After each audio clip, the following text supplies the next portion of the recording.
E20 ethanol petrol വണ്ടികൾക്ക് കേടാണ്. ഇത് ഉപയോഗിച്ച് കഴിഞ്ഞാൽ വണ്ടികളൊക്കെ പെട്ടെന്ന് നാശം സംഭവിക്കും.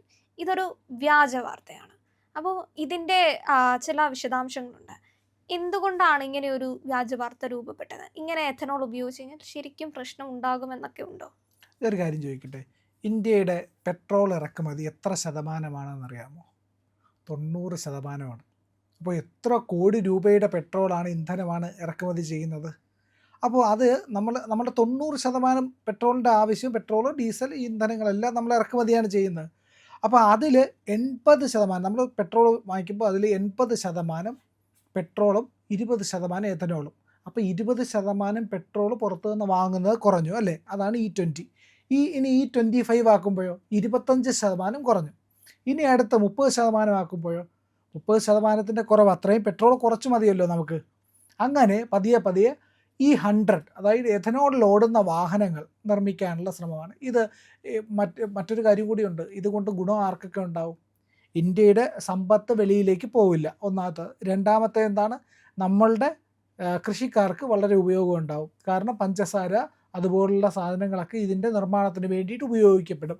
മറ്റൊന്ന് എന്താണെന്നറിയാമോ? നമ്മളുടെ വേസ്റ്റ് വരുന്ന ഫുഡ് കോർപ്പറേഷൻ ഓഫ് ഇന്ത്യയുടെയും ഒക്കെ ഇല്ലെങ്കിൽ ചീത്തയായിട്ടുള്ള ആഹാര പദാർത്ഥങ്ങളും ഒക്കെ ഉപയോഗിച്ചുകൊണ്ട് വേസ്റ്റിൽ നിന്ന് എഥനോൾ, വേസ്റ്റായ ഭക്ഷ്യവസ്തുക്കളിൽ നിന്ന് എഥനോൾ ഉണ്ടാക്കി അത് ഉപയോഗിക്കാൻ കഴിയും. അങ്ങനെ വലിയ രീതിയിൽ ഇന്ത്യ ആ കാര്യത്തിനകത്ത് നേട്ടം കൈവരിക്കുമെന്നുള്ളതാണ്. അപ്പോൾ ഇത് ആർക്ക് സഹിക്കാതെ വരും? അന്താരാഷ്ട്ര തലത്തിലുള്ള ഈ പറയുന്ന പെട്രോൾ മാഫിയയ്ക്ക്, അല്ലെങ്കിൽ പെട്രോ ഡോളർ. അപ്പോൾ അമേരിക്കയ്ക്ക് സഹിക്കില്ല, വെസ്റ്റ് ഏഷ്യൻ രാജ്യങ്ങൾക്ക് സഹിക്കില്ല. അപ്പോൾ ഇവരെല്ലാവരും ഒരുമിച്ച് നിൽക്കുമോ? ഇവരൊക്കെ എന്ത് ചെയ്യും? അപ്പോൾ ഇന്ത്യയുടെ നീക്കത്തെ തകർക്കാൻ നോക്കും. അതിൻ്റെ പ്രൊപ്പഗൻഡ നന്നായിട്ട് വർക്കാകുന്നുണ്ട് എന്നുള്ളതാണ്. അതുമാത്രമല്ല, പൊല്യൂഷൻ കുറയും. നമ്മളിവിടെയുള്ള കാർബൺ എമിഷൻ കുറയുകയാണ്. സ്പിരിറ്റാണ് കത്തുന്നത്. അപ്പോൾ കാർബൺ എമിഷൻ കുറഞ്ഞല്ലോ. അപ്പോൾ പരിസ്ഥിതിക്ക് ഗുണം, കർഷകർക്ക് ഗുണം, നമ്മുടെ രാജ്യത്തിൻ്റെ വ്യവസ്ഥിതിക്കും സമ്പദ്ഘടനയ്ക്കും ഗുണം. ഇത് രാജ്യം വളരുന്നതിനെതിരായിട്ടുള്ള ഒരു പ്രൊപ്പഗൻഡയാണ്. ആ പ്രൊപ്പഗൻഡ ഏറ്റെടുത്തിട്ടുള്ള ഒരുപാട് ആൾക്കാരുണ്ട്. നമ്മൾ വിചാരിക്കും ഇതെല്ലാം നമ്മുടെ ആൾക്കാരൊക്കെ പറയുന്നുണ്ടല്ലോ. അതായത് പ്രോ ഇന്ത്യ ആയിട്ടുള്ള ആൾക്കാർ വരെ ഇത് പറയുന്നുണ്ടല്ലോ, ഇത് വാഹനങ്ങൾ കേടാവുമെന്നാണ്. അപ്പോൾ എന്താണ് പറഞ്ഞതെന്നറിയാമോ? നമ്മുടെ ഉപരിതല ഗതാഗത മന്ത്രി നിതിൻ ഗഡ്കരി പറഞ്ഞതെന്ന് പറഞ്ഞു കഴിഞ്ഞാൽ, ഏതെങ്കിലും തരത്തിൽ അങ്ങനെ കേടുപാട് സംഭവിച്ചിട്ടുണ്ടെങ്കിൽ നഷ്ടപരിഹാരം തരും. തെളിയിക്കാൻ പറ്റുമോ എന്ന് ചോദിക്കുന്നുണ്ട്. വെല്ലുവിളിച്ചു. തെളിയിക്കാൻ ആർക്കും കഴിഞ്ഞിട്ടില്ല. പിന്നെ ഈ പറയുന്ന ആൾക്കാരുണ്ടല്ലോ, ഒരു പമ്പിലെ വീഡിയോ ഒക്കെ കാണിക്കുന്നത്, പമ്പിൽ നിന്ന് പെട്രോൾ അടിക്കുമ്പോഴത്തേക്ക് എന്ത് പറ്റുന്നു? വെള്ളം പോലെ എന്തോ ഒരു ദ്രാവകമാണ് വരുന്നത്, പെട്രോൾ അല്ല. ഇതിന് മുമ്പിട്ടായിട്ട് കേരളത്തിൽ എത്ര പമ്പുകളിലുണ്ടായിട്ടുണ്ട് പെട്രോൾ അടിക്കുമ്പോൾ വെള്ളം വരുന്ന സംഭവം? ഇതെന്താ സംഭവിക്കുന്നത്? മഴക്കാലത്തോ അല്ലാത്തപ്പോഴോ മണ്ണിൽ ഊറ്റുണ്ടാവുമല്ലോ. ഊറ്റുള്ളിടത്താണല്ലോ, അതായത് ഊറി വരുന്ന വെള്ളം ഉണ്ടാവുമല്ലോ. ടാങ്കിൽ ലീക്ക് ഉണ്ടെങ്കിൽ എന്ത് ചെയ്യും? ഈ പെട്രോൾ പമ്പിലെ ടാങ്കിലേക്ക് വെള്ളം കലരുമല്ലോ. അത് സംഭവിക്കാമല്ലോ. ഇതിന് മുമ്പ് സംഭവിച്ചിട്ടുണ്ട്, ഒരുപാട് സ്ഥലത്ത് സംഭവിച്ചിട്ടുണ്ട്. ഇങ്ങനെ പെട്രോൾ അടിക്കുമ്പോൾ ആ വീഡിയോകൾ ഇപ്പോഴും എടുത്തിട്ട് പുതിയതായിട്ട് അലക്കുന്നില്ലെങ്കിൽ, പുതിയതായിട്ട് ഏതെങ്കിലും പമ്പിൽ ലീക്കായി പെട്രോൾ കയറിയതിനെ എടുത്തിട്ട് ഇത് വെറും കരിമ്പിൻ ജ്യൂസാണ് എന്നൊക്കെ പറഞ്ഞുകൊണ്ട് ആൾക്കാർ പറയുന്നു. പിന്നെ ഒരു പൊട്ടൻ, ഒരു ജിഹാദി, അവനൊരു വീഡിയോ ചെയ്തേക്കുക. 20 ml പെട്രോളും എടുത്തിട്ട്, 200 ml പെട്രോളും എടുത്തിട്ട് 800 ml പെട്രോളും എടുത്തിട്ട് 200 ml വെള്ളവും ചേർത്ത് ഒരു കുപ്പിയിൽ വെച്ച് കുലുക്കി. എന്നിട്ട് ഇത് തമ്മിൽ ഒരിക്കലും ചേരില്ല, നിങ്ങളുടെ വണ്ടി കേടാകുമെന്ന്. എഥനോൾ വെള്ളമല്ല സാർ. എഥനോൾ വെള്ളമല്ലാതെ ഈ വെറുതെയോട് ആരെങ്കിലും ഒന്ന് പറഞ്ഞു കൊടുക്കടാ എന്നേ നമുക്ക് പറയാൻ കഴിയുള്ളൂ. എഥനോൾ പെട്രോളുമായിട്ട് ചേരുന്നതാണ്. അത് കത്തുന്ന ദ്രാവകമാണ്. വെള്ളം കത്തുന്ന ദ്രാവകമല്ല. ഇതിനുള്ള ബോധ്യം, അതായത് സ്കൂളിൽ പോയിട്ടില്ല ജിഹാദി എന്നുള്ളത്, സുഡാപ്പികളും ജിഹാദികളും സ്കൂളിൽ പോകാത്തവന്മാരാണ്. അവന്മാർക്ക് ഈ പറയുന്ന കക്കൂസിലിരിക്കാൻ പഠിപ്പിക്കുന്ന മതപാഠശാലകളിൽ പോയിട്ട് വരുന്നതിൻ്റെ കുഴപ്പമാണ്. അത്രയേ ഉള്ളൂ. ഈ ലോകത്തൊരു മനുഷ്യനെ വെളിക്കിറങ്ങാനിരിക്കാൻ പഠിപ്പിക്കേണ്ട, അത് പഠിപ്പിക്കുന്ന ജിഹാദി പാഠശാലകളുണ്ടല്ലോ, അവിടെ പോകുന്നതിൻ്റെ കുഴപ്പമാണ് ഇവൻ്റെയൊക്കെ തലച്ചോറിലുള്ളത്. അമേദ്യം നൽകുന്ന തലച്ചോറുകളെ നമുക്കൊരിക്കലും തിരുത്താൻ കഴിയില്ല എന്നുള്ളത്. അപ്പോൾ ഇനി മറ്റൊരു കാര്യം എന്താണ്? നമ്മുടെ പ്രധാനപ്പെട്ട വാഹന നിർമ്മാതാക്കൾ പറയുന്നുണ്ട് ഇത് വാഹനത്തിന് കേടുണ്ടാക്കില്ല എന്നുള്ളത്. അത് മഹീന്ദ്ര പറഞ്ഞു, മാരുതി പറഞ്ഞു, ടാറ്റ പറഞ്ഞു, പ്രധാനപ്പെട്ട എല്ലാ വാഹന നിർമ്മാതാക്കളും പറയുകയാണ്. അത് മാത്രവുമല്ല, ഇനി ഇതിനകത്ത് ജലാംശം ഉണ്ടാകുമോ എന്ന് ചോദിച്ചാൽ കുറഞ്ഞ അളവിലുണ്ടാകും. വളരെ കുറഞ്ഞ അളവിൽ. പക്ഷെ അതൊന്നും ഇതിനെ ബാധിക്കുന്ന കാര്യമല്ല. ഈ എഥനോളിൻ്റെ പ്രവർത്തനം രാസപ്രവർത്തനം കൊണ്ട് ഈ ഈ പറയുന്ന എന്തെങ്കിലും കേടുപാടുകളുണ്ടാവുമോ? കേടുപാടുകളുണ്ടാവില്ല. ചിലപ്പോൾ ബുഷുകൾക്കൊക്കെ ചെറിയ പ്രശ്നമുണ്ടാവാനുള്ള സാധ്യതയുണ്ട്. അതുപോലും 100% തെളിയിക്കപ്പെട്ടിട്ടില്ല. ഈ ജലാംശം എന്ന് പറയുന്നത് അത് എഥനോളിൽ കലർന്നിട്ടുള്ള ജലാംശം ആകണമെന്നില്ല. എഥനോളിൻ്റെ സാന്നിധ്യം കൊണ്ട് അതിൽ ഇവാപ്പറേറ്റായി വരുന്നത് എന്നുള്ളതല്ല. അല്ലാതെ എഥനോളിൽ വെള്ളമുണ്ട് എന്നല്ല പറയുന്നത് കേട്ടോ. അങ്ങനെ ടാങ്കുകളിൽ ഒരു പക്ഷേ ഉണ്ടാകാനുള്ള സാധ്യതയുണ്ടെന്നാണ് പറയുന്നത്. അതായത് നമ്മളൊരു തണുത്ത കുപ്പി തണുത്ത വെള്ളം നിറച്ച ഒരു കുപ്പി വയ്ക്കുമ്പോഴത്തേക്ക് അന്തരീക്ഷത്തിൽ നിന്ന് അതിൻ്റെ പുറത്തേക്ക് ജലകണങ്ങൾ പിടിക്കുന്നത് പോലെ ഉണ്ടാകാനുള്ള സാധ്യത ഉണ്ട് എന്നുള്ളതാണ്. അതും വളരെ കുറഞ്ഞ തോതിലാണ് ഉണ്ടാകുന്നത്. അതൊന്നും ഈ പറയുന്ന നമ്മളിപ്പോൾ എത്ര നാളായി നമ്മൾ പെട്രോൾ ഉപയോഗിക്കുകയല്ലേ. എൻ്റെ ബൈക്കിനൊന്നും കേട് വന്നിട്ടില്ല കേട്ടോ, ഒരു കേടും വന്നിട്ടില്ല. ഒരു പ്രശ്നവുമില്ലാതെ വാഹനം ഓടിക്കാൻ കഴിയുന്നുണ്ട്. ഈ പെട്രോൾ ഉപയോഗിക്കുമ്പോൾ മൈലേജ് കുറയുമെന്ന് വ്യാജ വാർത്ത വരുന്നുണ്ട്. മൈലേജ് എങ്ങനെ കുറയുന്നത് എന്നുള്ളത് മനസ്സിലാവില്ല. രണ്ടിലും, അതായത് എഥനോളിലും പെട്രോളിലും ഉണ്ടാകുന്നത് ഒരേ തരത്തിലുള്ള ഹീറ്റാണ്. തീയിലെ ചൂടിന് എന്തെങ്കിലും കുറവുണ്ടാവുമോ? ഏതെങ്കിലും തരത്തിൽ ഇന്ധനത്തിൻ്റെ ബേണിങ്ങിനെ ഇത് ബാധിക്കുന്നുണ്ടോ? ഇഞ്ചക്ഷൻ പ്രോസസ്സിനെ എന്തെങ്കിലും ബാധിക്കുന്നുണ്ടോ? ഈ പെട്രോൾ ആണല്ലോ ഇതിൻ്റെ അകത്ത് കത്തുന്നത്, പെട്രോൾ ഇന്ധനവും ഏതെങ്കിലും തരത്തിൽ ബാധിക്കുമോ? ഇതൊക്കെ ശാസ്ത്രീയമായിട്ട് തെളിയിക്കേണ്ടതല്ലേ? അല്ലെങ്കിൽ ഇതെവിടെയാണ് ഇതിന് മുമ്പ് കേട്ടിട്ടുള്ളതെന്ന് അറിയാമോ? ഇതേ പ്രശ്നം ബഹളം വെച്ചിട്ടുണ്ട്. അതായത് ഇലക്ട്രോണിക് വോട്ടിംഗ് മെഷീൻ കൊണ്ടുവന്നപ്പോൾ ഇതേ പ്രശ്നം ഉണ്ടായിട്ടുണ്ടായിരുന്നു. ആൾക്കാർക്ക് അവിശ്വാസം ഉണ്ടായി. ഈ അടുത്ത കാലത്തും വോട്ട് ചോരി എന്ന് പറഞ്ഞ രാഹുൽ ഗാന്ധി ഇറങ്ങിയില്ലേ? അതായത് ഇത് ആരംഭത്തിൽ ഉണ്ടാകുന്ന ഒരു കാര്യത്തെ എതിർക്കുക എന്നുള്ളതാണ്. ആ എതിർപ്പുണ്ടാക്കാൻ വേണ്ടിയിട്ട് ഒരുപാട് ആൾക്കാർ വരും. നമ്മൾ നോട്ട് നിരോധനം കൊണ്ടുവന്നപ്പോൾ ഇതേ പ്രശ്നം ഉണ്ടായില്ലേ? ഇപ്പം നോട്ട് നിരോധനത്തിന് ആൾക്കാർ വാഴ്ത്തുന്നുണ്ടല്ലോ. അവരെന്താണ് പറയുന്നത്? നോട്ട് നിരോധനം കൊണ്ട് ഇന്ത്യയുടെ സമ്പദ് വ്യവസ്ഥ പുഷ്ടിപ്പെട്ടു, പാകിസ്ഥാൻ്റെ തകർന്നടിഞ്ഞു. ശരിയാണല്ലോ, അനുഭവത്തിലുള്ള കാര്യമാണല്ലോ. ഇനി മറ്റൊരു കാര്യം, UPI കൊണ്ടുവന്നപ്പോൾ അപ്പോൾ ഈ പറയുന്ന ഈ പേയ്മെൻ്റ് ആക്കണം, നമ്മളെല്ലാം പരമാവധി ഡിജിറ്റൽ പേയ്മെൻറ്റിലേക്ക് മാറണമെന്ന് പറഞ്ഞപ്പോൾ വലിയ പ്രശ്നമായിരുന്നില്ലേ? തോമസ് ഐസക്ക് പറയുന്നു, മീൻ കച്ചവടക്കാരൻ, പച്ചക്കറി കടക്കാരൻ, ഇവരൊക്കെ പച്ചക്കറി വിൽക്കുന്നവരൊക്കെ ഈ പറയുന്ന ക്രെഡിറ്റ് കാർഡ് സ്വീകരിക്കുമ്പോൾ ഡിജിറ്റൽ പേയ്മെൻറ്റ് എങ്ങനെ നടക്കും? ഈ മറ്റേ കയർവിരി ശാസ്ത്രജ്ഞൻ ഇപ്പോൾ മൊബൈലും കൊണ്ട് ഈ പേയ്മെൻറ്റാണ് ചെയ്തുകൊണ്ടിരിക്കുന്നത്. അപ്പോൾ ഇതൊക്കെ സാധ്യമായിട്ടുള്ള കാര്യമാണ്. ആദ്യം കുറേ പേര് എതിർക്കും എന്നുള്ളത് മാത്രമേ ഉള്ളൂ. പക്ഷേ കാലം തെളിയിക്കും. 100% എഥനോളിൽ ഓടുന്ന വാഹനങ്ങൾ വരുന്നതോട് കൂടിയിട്ട് വമ്പൻ മാറ്റം ഉണ്ടാകുന്നു. ഹൈഡ്രജൻ ട്രെയിൻ നമ്മൾ കൊണ്ടുവന്നു. ഹൈഡ്രജൻ ട്രെയിനിൻ്റെ ഓട്ടം ഇതായിരുന്നു, ഫലപ്രദമായിരുന്നു. ഇനി കംപ്രസ്ഡ് ബയോഗ്യാസ് വരാൻ പോവുകയാണ്. അതിൻ്റെ പരീക്ഷണങ്ങൾ ആദ്യഘട്ടം വിജയമാണ്. അങ്ങനെ പല വിധത്തിലുള്ള എനർജി സോഴ്സുകളെ ആശ്രയിച്ചു കൊണ്ടിരിക്കുകയാണ് ഭാരതം. ഇനി വരുന്നുണ്ട് റെയിൽവേ ട്രാക്കുകൾക്ക് മുകളിൽ സൗരോർജ്ജ പാനലുകൾ വരാൻ പോവുക. ഇത്തരത്തിലുള്ള പദ്ധതികൾ രാജ്യത്താകമാനം വമ്പൻ, ലോകം ഇതുവരെ പരീക്ഷിക്കാത്ത കാര്യങ്ങൾ പരീക്ഷിച്ചുകൊണ്ടിരിക്കുക. കനാലുകൾക്ക് കുറുകെ ഈ പറയുന്ന സോളാർ പാനലുകൾ വെച്ചിട്ട് വമ്പൻ വിപ്ലവമല്ലേ മോദി നടത്തിയത് ഗുജറാത്തിൽ? അതായത് നർമ്മദയിൽ നിന്നുള്ള കനാലുകളിലാണ് വെച്ചിരിക്കുന്നത്. എന്താണ്? വെള്ളത്തിൻ്റെ ഇവാപ്പറേഷൻ കുറയുകയും അതുമാത്രവുമല്ല അവിടെ ഉള്ള വെയിലിനെ ഊർജ്ജമാക്കി മാറ്റുകയും ചെയ്യുന്നു എന്നുള്ളത്. അപ്പോൾ ഇങ്ങനെ രാജ്യം പുരോഗമിച്ചു കൊണ്ടിരിക്കുമ്പോൾ രാജ്യത്തിൻ്റെ പുരോഗതിയെ തടയാൻ വേണ്ടി അന്താരാഷ്ട്ര മാഫിയകൾ പ്രവർത്തിക്കുന്നുണ്ട്. അതാണ് ഡീപ്പ് സ്റ്റേറ്റ്. ഇത് വാസ്തവമായിട്ടുള്ള കാര്യമാണ്. ഇതിൻ്റെ തെളിവുകളാണ് നമ്മൾ പുറത്തേക്ക് വിടുന്നത്. എല്ലാ കാലത്തും ആൾക്കാരോട് പറയുന്നത് ഇതിൻ്റെ തെളിവാണ്. ഇതാ തെളിവ്, നിങ്ങൾ കണ്ടോളൂ. എന്താണ് തെളിവ്? ഇത് തന്നെയാണ്. രാജ്യം പുരോഗമിക്കുന്നു, അതിനെതിരായിട്ടുള്ള നീക്കങ്ങൾ ഇവിടെ നടത്തിക്കൊണ്ടിരിക്കുന്നു. നമ്മളൊരു പുതിയ പദ്ധതി കൊണ്ടുവന്ന് വിജയമാകുമ്പോഴത്തേക്കും വലിയ പ്രശ്നം. കക്കൂസ് കൊടുക്കുന്നത്, ജനങ്ങൾക്ക് കക്കൂസ് കൊടുക്കുന്നവർ വലിയ പ്രശ്നമായിരുന്നു, ഓർമ്മയില്ലേ? കക്കൂസ് കൊടുക്കുന്നു. കക്കൂസ് ആർക്കും ഇല്ലാത്തതാണോ? ഇല്ല സാറേ. ഉത്തരേന്ത്യയിലെ വീടുകളിൽ നിങ്ങളൊന്ന് ആലോചിച്ച് നോക്കൂ.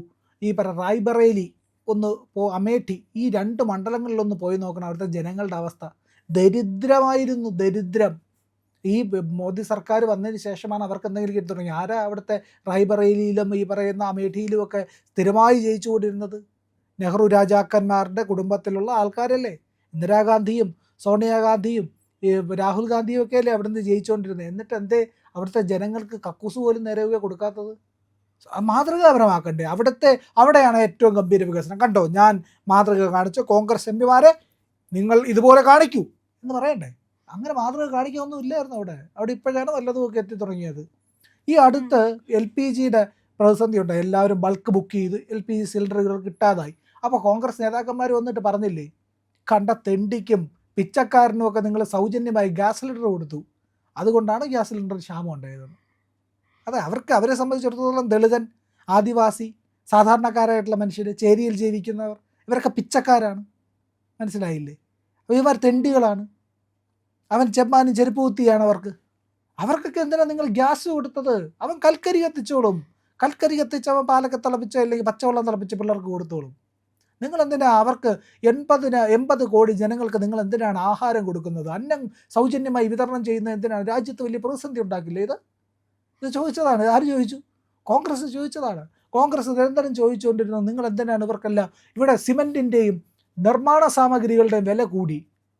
സിമൻറ്റിൻ്റെ വില കൂടി ശരിയാണ്, നിർമ്മാണ സാമഗ്രികളുടെ വില കൂടി, പൈപ്പിൻ്റെ വില കൂടി. അറിയാമോ? PVC പൈപ്പുകളുടെ വില കൂടി. എന്താ കാര്യം? രാജ്യത്ത് എല്ലാ വീടുകളിലേക്കും സൗജന്യമായി കുടിവെള്ളം എത്തി. മലിനജലം കുടിച്ച് ഗുരുതര രോഗം വന്ന് കുട്ടികളടക്കം മരിക്കുന്ന സാഹചര്യം ഇല്ലാതായി. എല്ലാ വീടുകളിലും ഈ പറയുന്ന കുടിവെള്ളം സൗജന്യമായിട്ട് കുടിവെള്ളം എത്തി. അപ്പോൾ പൈപ്പ് ഇടേണ്ടി വരും. അവിടെ പൈപ്പ് ഇടുമ്പോഴത്തേക്കും പൈപ്പിൻ്റെ ആവശ്യം കൂടും. നമ്മൾ സിമ്പിൾ എക്കണോമിക്സാണ്, നമ്മൾ പഠിച്ചിട്ടുള്ളതാണ്. സപ്ലൈ കൂടുമ്പോഴത്തേക്കും അല്ലെങ്കിൽ ഡിമാൻഡ് കൂടുമ്പോഴത്തേക്കും പ്രൈസ് ഉയരും.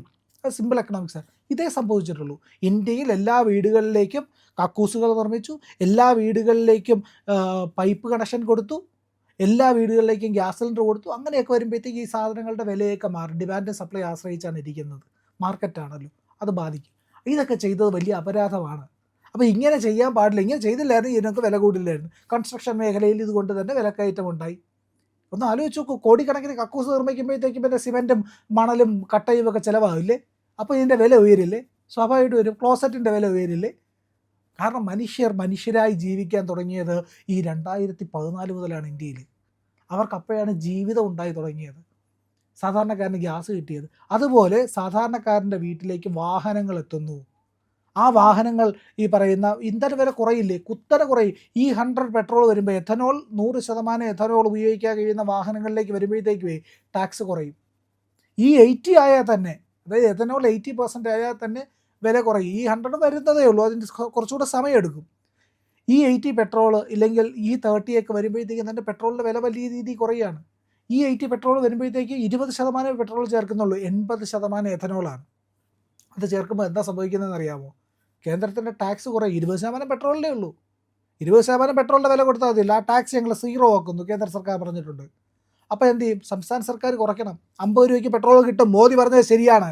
മോദി അധികാരത്തിൽ വന്നപ്പോൾ പറഞ്ഞു എന്നല്ലേ പറയുന്നത്? മോദിയല്ല പറഞ്ഞത്, BJP നേതാക്കളാണ് പറഞ്ഞത്, BJP പറഞ്ഞത്. മോദി അധികാരത്തിൽ വരുമ്പോൾ 50 രൂപയ്ക്ക് പെട്രോൾ കിട്ടും, 50 രൂപയ്ക്ക് കിട്ടും, ഒരു സംശയവും വേണ്ട. അത് ഈ 80 പെട്രോളായിരിക്കും. എഥനോൾ 100% എഥനോൾ അതിലും വില കുറവായിരിക്കും. അപ്പോൾ നമ്മുടെ രാജ്യത്തെ എന്ത് ചെയ്യും? ഗതാഗത സംവിധാനത്തിന് വലിയ മാറ്റം വരും ഇല്ലേ? ഒന്ന് ആലോചിച്ച് നോക്കൂ. അതിൽ നിന്ന് ഉപയോഗിക്കുന്ന മറ്റ് പദാർത്ഥങ്ങൾ കൊണ്ട് എന്തുണ്ടാക്കാൻ കഴിയും? ഡീസലും ഉണ്ടാക്കാൻ കഴിയും. അതായത് ബയോഡീസൽ എന്ന് പറഞ്ഞൊരു സാധനമുണ്ട്, അറിയാമല്ലോ അല്ലേ? അപ്പോൾ ഈ ബയോഡീസലുകൾ എങ്ങനെയാണ്? നമ്മുടെ ഈ എണ്ണയിൽ നിന്ന്, ഈ എണ്ണ എന്ന് പറഞ്ഞാൽ നമ്മുടെ ഹോട്ടലുകളിലൊക്കെ ഉപയോഗിച്ച്, ചില ഹോട്ടലുകളിൽ ചെല്ലുമ്പോൾ അവിടെ എഴുതി വെച്ചിട്ടുണ്ട്, ഞങ്ങൾ ഇവിടുത്തെ എണ്ണ എന്ത് ചെയ്യുന്നു? ബയോഡീസൽ നിർമ്മാണത്തിനായി കൊടുക്കുകയാണ് ചെയ്യുന്നത്. എണ്ണയുടെ, അതായത് ഭക്ഷ്യ എണ്ണയുടെ പുനരുപയോഗം ഇവിടെ നടക്കുന്നില്ല എന്നവർ ഒരു ഫുഡ് സേഫ്റ്റിയുടെ കൺസേണിൻ്റെ ഭാഗമായിട്ട് എഴുതി വയ്ക്കുന്നത്. അത്തരത്തിൽ ബയോഡീസലുകൾ എത്തുന്നു, ബയോഡീസലിൻ്റെ ഉൽപ്പാദനം കൂട്ടുന്നു, നമ്മളുടെ ഈ പറയുന്ന ചരക്ക് നീക്കത്തെ അതിൻ്റെ വില കുറയ്ക്കും. അങ്ങനെ വസ്തുക്കളുടെ, നമ്മൾ ഉപയോഗിക്കുന്ന സാധനങ്ങളുടെ വില കുറയും. ആ വിലക്കുറവ് രാജ്യത്തിൻ്റെ പുരോഗതിക്ക് കാരണമാകും. രാജ്യത്തിൻ്റെ പൊതുധനം വിദേശത്തേക്ക് പോകുന്നത് ഇല്ലാതാകും. ഇതൊക്കെ ആർക്ക് സഹിക്കില്ല? ഇത് ചൈനക്കാരനെ സഹിക്കില്ല, ഇത് അമേരിക്കക്കാരനെ സഹിക്കില്ല, നമ്മുടെ ഒപ്പം ആണെങ്കിലും റഷ്യക്കാരനെ സഹിക്കില്ല, വെസ്റ്റ് ഏഷ്യൻ രാജ്യങ്ങൾക്ക് സഹിക്കില്ല. നമ്മളുടെ രാജ്യത്തിൻ്റെ വികാസമാണ് ഉണ്ടാകാൻ പോകുന്നത്. ഈ ധനമൊക്കെ എവിടോട്ട് വരും? സാധാരണക്കാരിലേക്ക് വരും. അത് വൻ വിപ്ലവത്തിന് കാരണമാകുമെന്നേ. ഒന്ന് ആലോചിച്ച് നോക്കൂ. ബയോഗ്യാസ്, കംപ്രസ്ഡ് ബയോഗ്യാസ് ഉപയോഗിച്ച് ഓടുന്ന വാഹനങ്ങൾ, വീട്ടിലേക്ക് കംപ്രസ്ഡ് ബയോഗ്യാസിൻ്റെ സിലിണ്ടറുകൾ എത്തുന്നു, ഇല്ലെങ്കിൽ പൈപ്പ് വഴിയുള്ള കണക്ഷൻ എത്തുന്നു. നമ്മൾ വേസ്റ്റ് കൊടുത്താൽ മാത്രം മതി. നമ്മളുടെ വീട്ടിൽ ഉപയോഗിക്കുന്ന ഭക്ഷണത്തിൻ്റെ വേസ്റ്റ്, ഹ്യൂമൻ വേസ്റ്റ്, ഇതൊക്കെ കൊണ്ട് നേരെ സർക്കാർ ഉപയോഗിച്ചിട്ട് അതിൽ നിന്ന് ഇന്ധനം തരികയാണ് ചെയ്യുന്നത്. നമ്മളുടെ മാലിന്യം പോലും നമുക്ക് ഗുണകരമായി മാറുന്ന അവസ്ഥയിലേക്ക് രാജ്യം പുരോഗമിക്കുമ്പോൾ, ഇല്ലെങ്കിൽ രാജ്യത്തിൻ്റെ മാറ്റം ഉണ്ടാകുമ്പോൾ, പട്ടിണി കിടക്കേണ്ടി വരുന്ന കർഷകരിൽ നിന്ന് മോചനമുണ്ടായി അവർ വമ്പൻ വിപ്ലവകരമായിട്ടുള്ള ജീവിത മാറ്റത്തിലേക്ക് പോകുമ്പോൾ ആർക്ക് സഹിക്കില്ല? വിദേശികൾക്ക് സഹിക്കില്ല. അതുകൊണ്ട് തന്നെ ഉറപ്പാണ്, അതുതന്നെയാണ് തെളിവ്, വിദേശ മാഫിയകളാണ് ഇതിന് പിന്നിൽ. ഈ പെട്രോളിനെതിരായിട്ടുള്ള പ്രചാരണത്തിന് പിന്നിൽ മുഴുവൻ മാഫിയകളാണ്. അത് രാജ്യത്തിൻ്റെ സംവിധാനങ്ങളെ അട്ടിമറിക്കാനുള്ള നീക്കമാണ്, യാതൊരു സംശയവുമില്ല. ഇതിനെയെല്ലാം തകർത്തെറിഞ്ഞുകൊണ്ട് തന്നെ ഭാരതം ആ വാക്കുപോലെ ശോഭിക്കുന്ന രാജ്യമായിട്ട്, പ്രകാശിക്കുന്ന പ്രദേശമായിട്ട് ലോകത്തിന് മുന്നിൽ ഉയർന്നു തന്നെ നിൽക്കും, ഒരു സംശയവുമില്ല. ഇനി ഒരു കാര്യവും കൂടെ പറയാം കേട്ടോ. നിതിൻ ഗഡ്കരിജിയെ പറ്റി പറയുന്നുണ്ട്. നിതിൻ ഗഡ്കരിക്ക് ഒരു ഡിസ്റ്റിലറി ഉണ്ട് അത്രേ, ഒരു ഡിസ്റ്റിലറി ഉണ്ട്. അദ്ദേഹത്തിനോട് ചോദിച്ചു, അദ്ദേഹം പറഞ്ഞാൽ ഉണ്ട്, അത് ഈ കാലഘട്ടത്തിനൊക്കെ മുൻപ്, എത്രയോ കാലം ഞാൻ അധികാരത്തിലൊക്കെ വരുന്നതിന് മുമ്പ് എൻ്റെ കുടുംബസ്വത്തായിട്ടുണ്ടായിരുന്നതാണ്. അതിപ്പോഴും നോക്കി നടത്തുന്ന ആൾക്കാരുണ്ട്. അതിൽ നിന്ന് എനിക്ക് കിട്ടുന്ന വരുമാനം എത്രയാണെന്ന് അറിയാമോ? 0.07% അതിൽ നിന്ന് കിട്ടുന്ന വരുമാനം, തുച്ഛമായ വരുമാനം.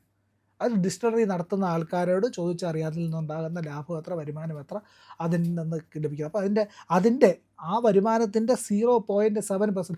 എൻ്റെ കുടുംബത്തിൻ്റെ ഒരു സോപ്പ് കമ്പനി ഉണ്ടായിരുന്നു എന്ന് വെച്ചു, ഞാൻ അധികാരത്തിൽ വന്നു. അപ്പോൾ സോപ്പ് നിർമ്മാണത്തിൻ്റെ പരിപാടികൾ എന്തെങ്കിലും ഒരു പദ്ധതി തുടങ്ങിയെന്ന് വെച്ചോളൂ. ഞാനത് നടത്തുമ്പോഴത്തേക്ക് എനിക്ക് സോപ്പ് കമ്പനി, എൻ്റെ കുടുംബത്തിനകത്ത് 70 പേരുണ്ടായിരിക്കും, അതിലൊരു വിഹിതമായിരിക്കും എനിക്ക് കിട്ടുന്നത്.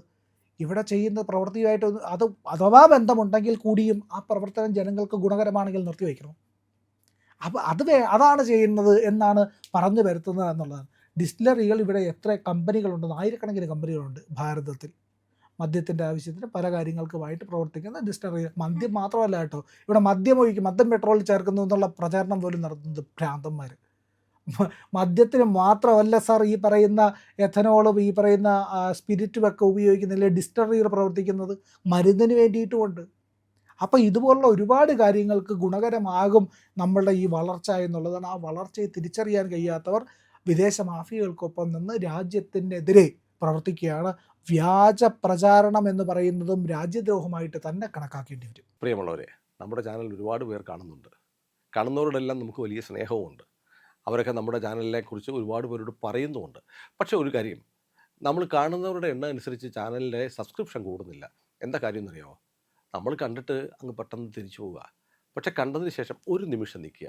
നമ്മുടെ ചാനലിൻ്റെ IND എന്ന് പറയുന്ന ലോഗോ ഇല്ലേ, അവിടെ ഒന്ന് വിരലമർത്തിയാൽ ചാനലിൻ്റെ ഫീഡ് തുറന്നു വരും. അവിടെ സബ്സ്ക്രൈബ് എന്നൊരു നീല നിറത്തിലുള്ള ബാറുണ്ട്, അവിടെ ജസ്റ്റ് ഒന്ന് തൊടുക.